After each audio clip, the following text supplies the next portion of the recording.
रहू खामोश की जानम, रहू खामोश की जानम, फटन के केर फिलोड़े तो, रहू खामोश की जानम, फटन के केर फिलोड़े तो, कदे कीचड़ पुकारे थी, कदे जोग जोड़े तो,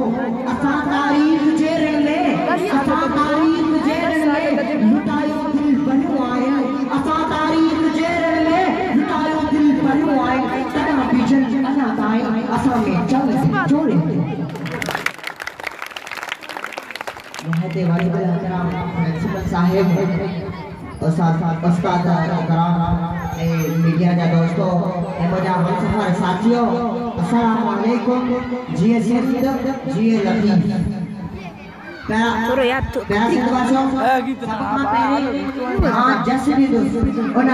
सिंधी सोच के जई मलाइन जो सोचो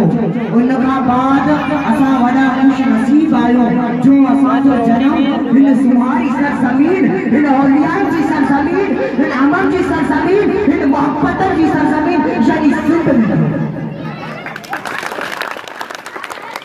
असा भाग वाला समझो जो असा जो जन्म भिटाई जी हज में दो ऐ कलंदर जी नगरी में दो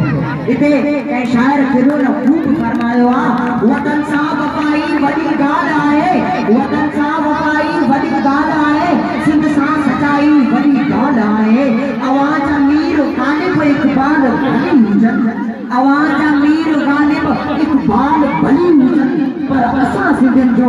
भिटाई वडी गाल आए पर असा सिंधन जो भिटाई वडी गाल आए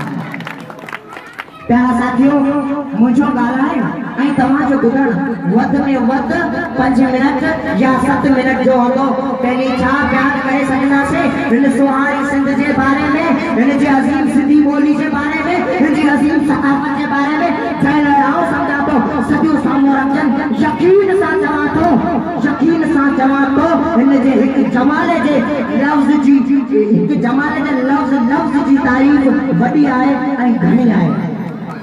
इते आऊं सिंध जे सदा मलूक मदर आवाज़ जे मालिक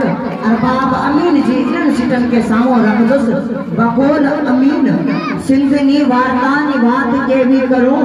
सिंधनी वार्तानी बात के भी करो ते तू मने एवे लागे जड़ो मने प्रेमी हो प्यार लागे अने प्रेम ने प्रीत मने एवे लागे जेवे मने मारी सिंध लागे मने मारो लतीफ लागे प्यारा साथियों के खुशियां जो एक सिंध जे सपूत साल जे 365 ॾींहनि मां घटि में घटि हिकु ॾींहुं लाइ असां सिंध वासियुनि खे हिकु सिंध हिकु आवाज़ जे नारे हेठि वचन वारजाइण जो सॾु ॾिनो मञो था हा पर अदा साईं मञो था हा अदा साईं मञो था आऊं सम्झां थो ही हिकु ॾींहुं का ख़ासि न आहे असांजे टोपी जा जेके रंग आहिनि उहे असांजे साल जे वफ़ा जा रंग आहिनि असांजे अजब जा नमूना आहिनि उहे असांजे खोड़सरनि जन्मनि जा सिंध सां मोहब्बत उनजी महिमान नवाज़ी जे मान उनजे महिमान नवाज़ी जे मान उनजे विचोले उनजे लाल उनजे फर उनजे मोड़े पीर पैर जी नगरी जा चिट्ठा आहे जेके सजो था तीन कयामत ताईं उन हाने के हकीक़त का सवा केर बि नथो मिटाए सघे असांखे हर रंग सां असली मोहब्बत आहे असांखे हर रंग सां असली मोहब्बत आहे असांखे हर आयात सां मोहब्बत आहे असांखे लतीफ सां मोहब्बत आहे ऐं हा ॿुधी छॾ पारो की टवल रोटी जे किले जाओ वाडो रखंदो जो चवे थो सिंध ऐं कराची असांखे सिंध न असांखे हिकु सिंध सां प्यार आहे हिकु सिंध सां मोहब्बत आहे सिंध मुंहिंजी अमां सिंध मुंहिंजी मथां छा लिखां हिकु कलम ऐं हिकिड़ो मां छा लिखी अजीज सिंध वासियों वो तव्हां खे शुरू में चयो त सिंध ते ॻाल्हाइण लाइ सॼो खोड़ न आहे पर हिकु सिंध जी पुठ मां जन्म वठंदड़ मुनाचीस तालिब इल्म जा इहे जज़्बा हिन मिट्टी के हर दाने से मिलाएंगे या मुझे दिली ख्वाहिश हुई इजहार हो अल्हम्दुलिल्लाह पूरो जो अल्लाह पाक का दुआ है कहने जी हर वाइन वस्ती के हर शहर गोठ के हर बनी बारे के हर जबल हर टकरी के सदा आबाद रखे ऐ शल जीजल जे जोतन जा के जोड़ सलामत रहन ऐ शल जीजल जे जोतन जा के जोड़ सलामत रहन